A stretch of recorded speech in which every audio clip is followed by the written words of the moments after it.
Bears fall to the Miami Dolphins 35-32 after a very questionable officiated game by the NFL officials. They definitely had their bets in for the Bears to lose this game. Hello, everyone, and welcome back to this episode of Just Another Year Chicago. Thank you, everyone, for tuning in. Make sure that you throw your comments in the chat with what we're going to talk about today.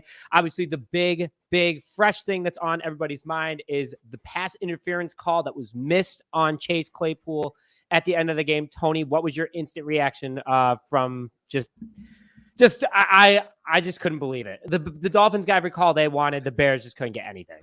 Yeah, I mean, we'll start with that because obviously I think we're all very high on Fields and the offense. So we'll just start with, the officiating. It went back to when they didn't call that hold when they were holding Justin Jones and didn't call the intentional grounding all on the same play.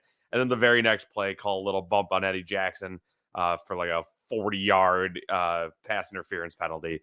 And then Chase Claypool, I guess, is just allowed to be tackled and thrown, head first into the ground. Just kidding. That's obviously hyperbole, but that was ridiculous. And I don't want to blame the officials. The defense could have done more earlier in the game, but that was tough luck for the officials. No, I blame the officials for the Justin Jones call, like you were talking about, but also the fact that the Chase Claypool call, literally both Miami defenders were all over him, and he couldn't do anything, couldn't get away from anything, and just absolutely horrendous. Ron coming in saying great game. I think it was a great game overall. We're going to break that all down, but that was just our initial reaction to that first call. Sounds like one of Tony's relatives is in here. How can you miss those calls? Couldn't agree more. That's what we're talking about. Deerfield Joe, ironically, I think I know him too. That officiating crew should be the crew F. F stands for the blank opportunities, big time. Yeah, just absolutely horrible game. But let's talk about Justin Fields. Best performance by a Bears quarterback ever.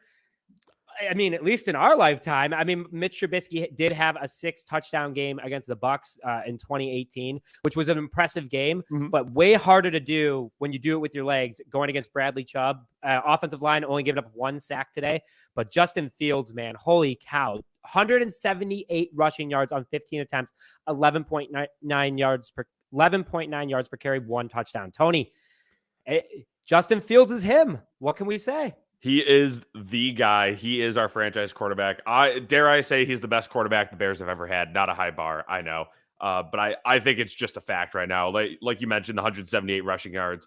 He may have lost like 3 at the end. I didn't check. I don't know if they counted it or if he threw that away right at the end. I can't remember. But he broke Michael Vick's regular season rushing record for a game for a quarterback, obviously, which is insanity. Who would have thought that, 3 weeks ago, 4 weeks ago, right before that Patriots game, we'd be sitting here saying that, I put up 32 points. I mean, the offense is incredible. The defense is a whole nother problem, but Justin Fields is absolutely here. Luke Getsy knows what he's doing, which is awesome to see. Equanimous St. Brown I think he should have caught that ball. Yeah, it hit him directly in the hands. Like it's the most catchable ball you could ever ask for as a receiver. Fields look good though. That's all that matters. Fields did look good. I mean, Matthew coming in here saying, "Man, this Fields guy makes iron shine like gold." This team is tough to watch, especially on the defensive side of the ball. Alan Williams is horrible. Let's get into that in a minute, but let's talk about the positives of just Justin Fields overall. Can we now skip to the Fields is the guy or not crap? Fields is the guy, Ron. Fields is 100% the only reason I keep bringing it up is it's not necessarily. It seems like Bears Twitter, Bears fandom is on the same page now. There's still a lot of Ian Rappaport's still tweeting about the 2021 draft class. Mac Jones, Zach Wilson, they're starting to look good. I just want to make sure pound the table for our guy. Yes, we're losing football games. And if you look at that, okay, maybe he doesn't have the most passing yards, but we're watching one of the most electric quarterbacks in the NFL. He is truly putting himself up there with the Lamar Jacksons, with Patrick Mahomes. Obviously has the arm. I don't want to go crazy yet. Josh Allen has a cannon too, but he is up in that upper echelon with his talent and his athleticism. With what he has to work with, Justin Fields is outshining everybody right now. I mean, at least, Josh Allen has Stephon Diggs. Patrick Mahomes has Juju Smith. He has wide receivers. Tua has, he has 2 unbelievable wide receivers that are breaking records every single day. Gambit, what's going on, man? But yes, 100%. One thing is that I got to respect. I love that Miami fans are respecting this. That's one thing I saw on Twitter was that Miami was expecting to come in and just absolutely stomp the Chicago Bears. And it was to the very end. And any Miami fans in here, like you obviously won the game. The game is final. There's no going back and switching anything. Do you agree that that was a pass interference call on Chase Claypool at the end of the game? I just want to like Bears fans are obviously going to say it. And it was even the announcers were like, that's pass interference. It was just a tough game. Lee, I saw, was that a pass interference call at the end? I could say Claypool got short end of the stick, 100%. I really think that it was pass interference. We said that right out of the gate while people were coming into here. So thank you everyone for entering the chat. It's tough. Oh, yes. See, thank you, Gabs World. Thanks for tuning in, man. Welcome to the show. Really appreciate you tuning in. Yes, he grabbed him. It could have been a completely different ballgame. At least 35-35 go to overtime. That would have been fun. But overall, I'm very impressed with how Justin Fields did today. Tony, let's break down the entire stat line of Justin Fields and the Chicago Bears. So we'll hit on Fields as a whole. First is that Justin Fields had over 300 total yards today, 301 actually to be exact. He had a total of 4 touchdowns, went 17 for 28 passing with 123 yards. Again, 15 carries for 178 rushing yards and a touchdown. I mean, David Montgomery and Khalil Herbert didn't do anything today, respectfully so, when your quarterback is running for 178 yards. But wow, what a day! What a day for Justin Fields. Absolute MVP of the game, no doubt about it. Tony, just coming from, you've been pounding the table that Justin Fields is the guy, and you've said that since day one. You've never looked back.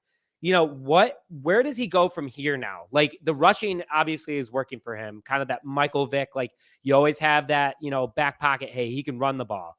But when the Bears finally get some decent weapons that he can throw to, which Cole Kmet with 2 touchdowns today, Justin Fields is going to be a dangerous guy to play against. That's all I got to say about that. Well, that's we scored what? We scored 32 today. We scored 29 against the Cowboys. Should have probably been 31-ish. We went for 2 instead of kicking those extra points. 33 the week before. And like we're saying, we just got Chase Claypool this week. He was kind of held in check. And obviously, the pass interference near the end. So he's already putting up 30-plus point games, which as Bears fans, I don't remember the last, consecutive 30-point games, much less 3 of them, basically. So the biggest thing is the defense is just horrific. Here's a take that I'm going to put out there, and you guys could yell at me in the comments if you think I'm wrong.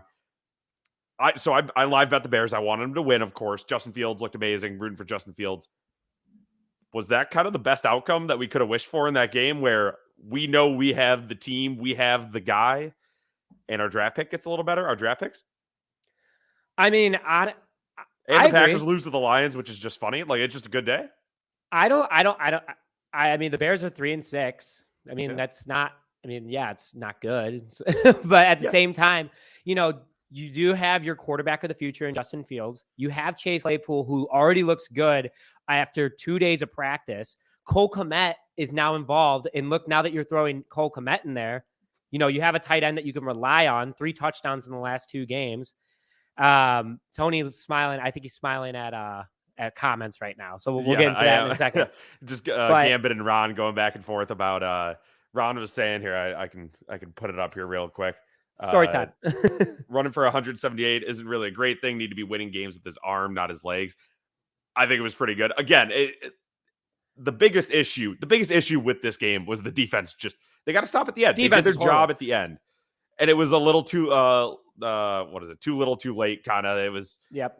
Obviously some calls went against us, but we put ourselves in that position to be affected by what we know is inconsistent officiating. So that the defense has to just do a better job, which we don't expect. Williams is a problem. Allen Williams is the problem. It is also where Roquan's gone, Robert Quinn's gone. Like we kind of expect this, I think. But also, like, look how much zone defense we played today. Like, that is unacceptable. They were chewing up the Bears in deep zone against our secondary, which was horrendous. I mean, Brisker, there was no aggression. They were playing way too conservative. I get it. You have Waddle and Tyreek Hill. But at the same time, like, what are you doing? I mean, I would rather play man and get burned playing man, having a better attempt at actually deflecting the ball like Jalen Johnson did at the end where he literally put his hand up. That was a good play, but way too much zone today, not enough blitz. There was no pressure on Tua. That was my big thing today is that Allen Williams, what is that? Two back-to-back games with 30 plus points given up, 34 plus points given up. Unacceptable. You can't have that. Obviously, yes, for the moment, we do miss Roquan, like purely for like this game. Obviously, he played last week. Actually, yeah, last week he played and we gave up even more points. Just gonna throw that out there. But no, Roquan, I still think it's the right trade, and I'd rather us be mediocre on defense for the rest of the season than have to pay him in the future. Just want to address that real quick. Bears, I mean, like after losses last year, like I wouldn't even want to jump on this and talk to anybody. Like I would just be like, that was so pathetic. Like I don't even want to like talk. I'm a Bears fan till I die. But like at the same time, this was a fun game to watch because it was a shooting match. It was so much fun, back and forth, back and forth, back and forth. But besides, if Miami did not miss that field goal, that they absolutely shanked. Thanks, Mother Nature, for the wind right there. Like. The Dolphins would have gone 7 for 7 on their first 7 offensive possessions. You can't have that. And Matt Eberflus coming in as a defensive-minded coach, you got to go sit down with Alan Williams and be like, what are you doing?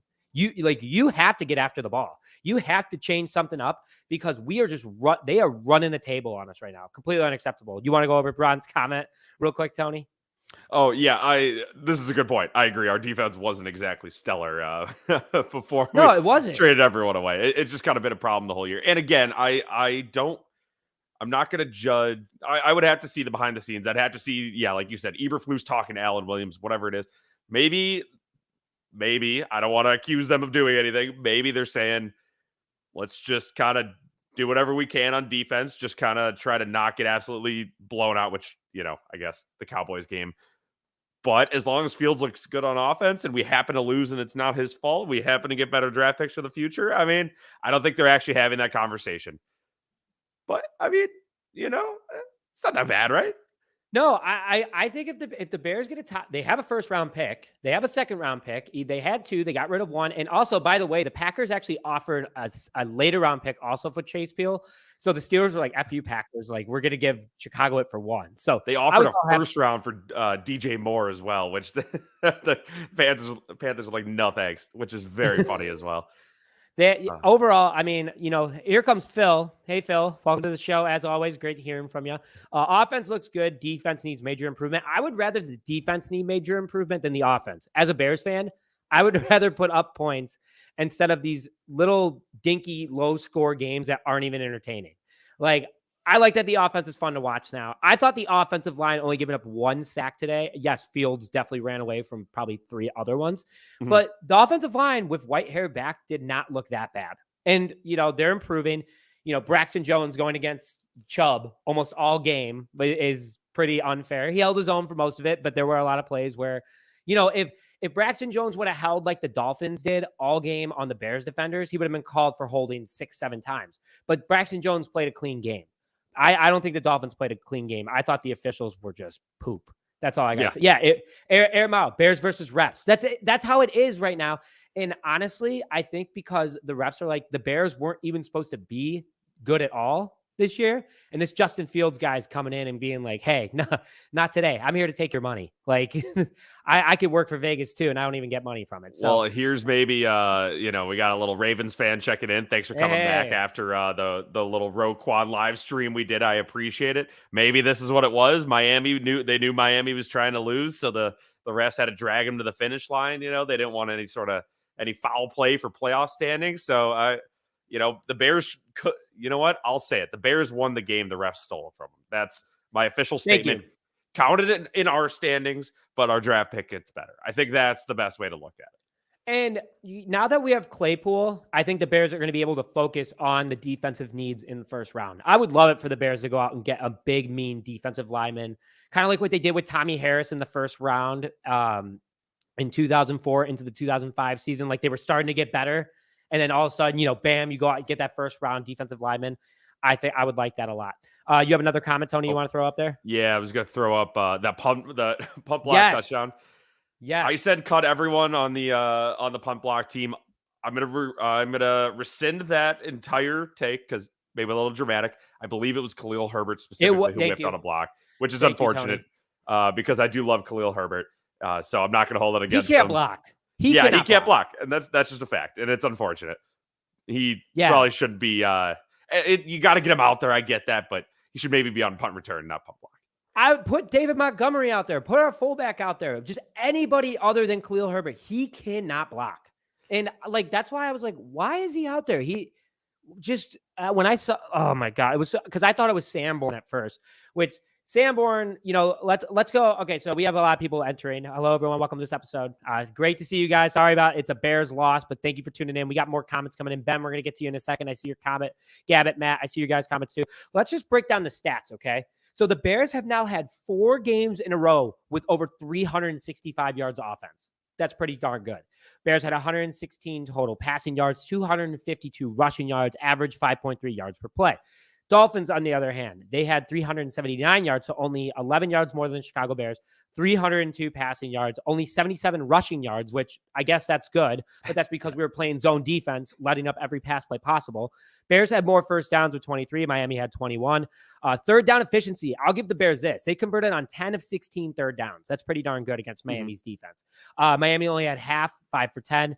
Fourth down efficiency, 1 for 2, should have been 2 for 2. St. Brown should have caught that ball. Bears had 17 more plays with 70 over 53. Bears actually allowed 2 sacks. Sorry about that. They had 3 punts. Miami had 1. But the penalty yards, this is where it gets me. Chicago had 92 penalty yards. Miami, 38. Refs lost. The refs wanted Chicago to lose this game, and they wanted Miami to win this game.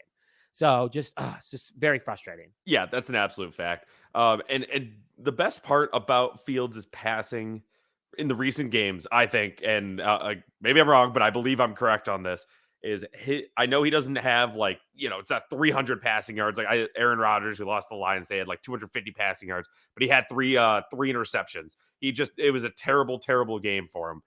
Fields seems to be very efficient. He's very efficient with his passing, which I would rather have efficient passing than like the flashy numbers that necessarily that are more necessarily fluff, his game management is out of this world now. Literally he made Cole Kmet good. He made Cole Kmet good. He made Cole Kmet's he practically saved Cole Kmet's job because Cole Kmet was on the out after the season with how he started. But Cole Kmet, 3 touchdowns in the last 2 games. I released him from my fantasy team. Big mistake. If I can pick him back up, I am. But holy crap, Justin Fields is saving guys' job. Like the offensive line looks good because of Justin Fields. But his game management, I don't know if him and Getsy meditated or something together during that 11-day bye. But wow, Fields literally took like a 3-year leap this past couple weeks. I really like where he's going in the direction. And also bringing in a nice veteran like Trevor Siemian, I think he did a great job there too. Yeah, Justin Fields having had about 45-ish, depending on what you're playing with points-wise in fantasy. 45 points in fantasy this week. I spent all my fab money, if you know what free agent acquisition or something, budget, whatever. I unloaded on it, knowing he was going to go out this week with Chase Claypool. So anyone that had Justin Fields, you were brave enough to start him this week. He almost scored as many as Joe Mixon, who had 50. That was go off. This was his coming out game. Truly, truly breakout. I know the Patriots game was probably that for a lot of people, but this was a leave no doubt kind of game offensively, at least for the Bears. I know again at the end there was just miscues, but let's see. After looking at the last 4 games, it's just a fact. It's just a fact. But all right, Ron says he loves conspiracy theories, so let me throw one out there while we got 2 more minutes left here. Is that what if the Bears? This is just how the NFL works. What if the Bears went to the officials? Hey, help us lose this game, but let's make it fun. I'm just saying, so they get a better draft pick. I'm having fun. I'll tell you that. But what worries me is that the Bears could have a hard, because they had such an easy schedule this year. It's going to go next year to being a hard schedule again. Kind of makes me a little nervous. But the Packers are going to suck. The Packers suck. They just lost to the Lions. Well, suckers. And they got a ton of injury. A lot of people injured too, which is Aaron Rodgers unfortunate. You never apparently flirting with retirement, like as always. I wouldn't be surprised if he didn't come back. There's no reason to. He's just the Packers are a mess. Well, he did that to himself. By the way, he did that to himself. He was like, "Hey, give me $50+ million." They're like, "Okay, what money do we have to spend?" Like Devontae Adams went nuts today too. Yeah, the Packers are a mess. I don't think the Vikings have much left. Like they have Justin Jefferson, but like they're old. The Vikings are old. So like I would take this year, play in fun games, at least win the NFC North games here on out. But you can lose any other game. I don't care. Bears could still go 10-7. I just want to put that out there. Win, 7 out of your next 8 games. Just saying. That's all. But yeah. Yeah. Win 7 of your next 8. No big deal. At least win over 2.5 divisional games. For me personally, 4 more games though are NFC North games. So as long as you beat the win Lions those, twice and then beat the Packers once, boom! I cash my bet. Everyone's happy. It's all good. Wait, no, there's 5 more games. We play the Vikings 1 more time, Lions 2 more times, and then Packers 1 more time. Wait, no, there's 4. Sorry, my bad. Yeah. Bad math. But yes, no, we're coming up to closing here. Ron, last comment. I can't believe I'm saying this, but I would not only sweep the Lions this year, but should be the Packers too. Bears should not have lost that week 3 game or week 2 game. They just did. If the Bears played like they are right now, they would have crushed the Packers in week 2. Yeah, people forget that game was very. It was a little too close at the end, and we didn't know how to pass then. and now we not only did we take the wide receiver, now they're scared of us. But overall, I mean, let's quickly go through our grades of the game. Your favorite offensive, don't need to go too into it, but everyone throw your comments in if you want. This is the last minute of the episode. Your favorite offensive player of the game, that one's easy. Favorite defensive player of the game, that one's also hard. Then your Getsy, Alan Williams, and Matt Eberflus grades. Eberflus, I'm going to go with a B. I think he did a good job as a head coach again. He's saying what he has to say as the leader. I think he's doing a good job there. Luke Getsy, I think it's an A with how the offense played. Even though Justin Fields made a lot of plays for himself, Getsy did do a lot of design plays. Here we go. It's Justin Field 1, baby. So Luke Getsy gets an A. Alan Williams, I'm giving a D- because at the end, he did what he had to do, but you can't, it can't be at the end every single time, Alan Williams. Do it the whole freaking game. Defensive player of the game, I'm going with Justin Jones. Love the heart out there. And Justin Fields, A+, my offensive player of the game. Tony, quickly run through. We got 1 minute left. Yeah, Fields is obviously Fields, A infinity plus. Like, I can't even think of a higher grade to give him. Justin Jones was also going to be my guy, I was going to say too. Eddie Jackson had some nice tackles. So it overall, the defense just has to be better. So I'll do Alan Williams. It has to be an F. I know he made some plays at the end, but he called some good plays at the end, but they were just running the ball, Right. Tua just missed that one wide open pass to the flat. So that wasn't necessarily on him being a good play caller. Luke Getsy, A-.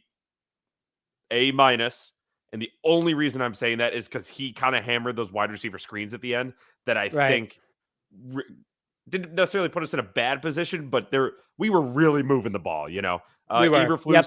I think a B is fair. I think he did a good job just managing the game, doing what he has to do, but he's got to rally the defense. That's his job. It just is the way it is. So special teams, a C, because punt block, obviously, but all good on all the kicks. So I like Dante Pettis almost breaking it. He had his shot for a second. So that punt block was just horrific. That was all.